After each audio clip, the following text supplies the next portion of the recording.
So this video is for the back stitch. Now, all I did was just take the other half of my piece that I had, so the one that I split out from the very first video that we watched, and then I just took it and put it on my needle. I made a knot on one end, folded it over, and now I've got a little 5-inch tail kind of folded over my needle here, okay? All right, this is for the back stitch. Now, back stitches are quite a bit more structured, as you can see. There's not a lot of gaps like the running stitch. The running stitch has gaps in between them. The back stitch does not. This is how you would outline things, or for your embroidery example that you guys are going to use for hand sewing for your project. This you'll probably use the most. Back stitch is used quite often. This is how you would sew your projects together if you don't pass your safety test and you do have to hand sew. This is probably the best and easiest method to make sure that you still can get your projects done. Now, you do need to demonstrate at least 6 of them. As you can see though, I went the whole length of the paper just so if you wanted to keep practicing, you can.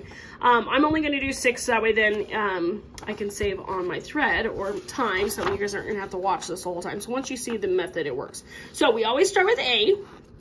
We're going to come up through A. And if you accidentally go through the wrong hole, it's fine, like I just did. You're going to go up through A, and then we're going to go backwards. Pull it to the knot. Don't pull too hard. You're going to pull it right through your paper. And then I'm going to go down through B. So up through A, down through B. Then I'm going to go over here to the next line. I'm going to come up through C. There's not always a line here, so that's why you kind of have to like make sure that they're all about the same distance apart. Let's see if I can get through the right spot. There we go.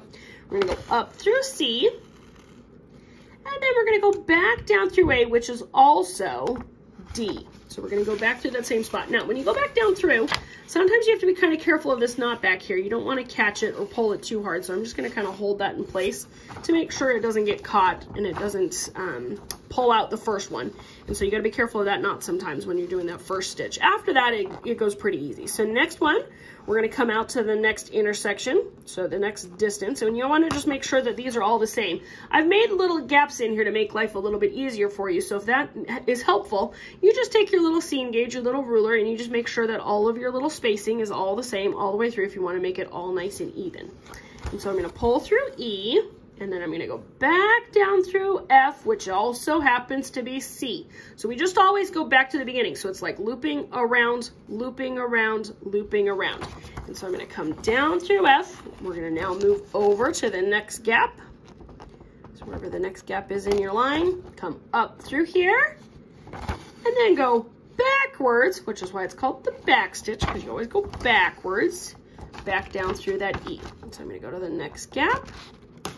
Go up through it and backwards down through that hole that we created before in that other gap. So now we've got 5 stitches. I'm going to do one more.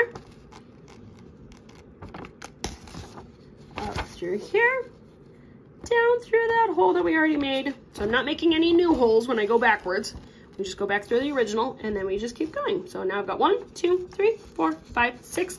They're a little hard to see, but there's little spaces in between, but that's how you make a solid line or a back stitch, and that is going to be the most secure to make sure. Now, to tie your knot, same thing like we did before.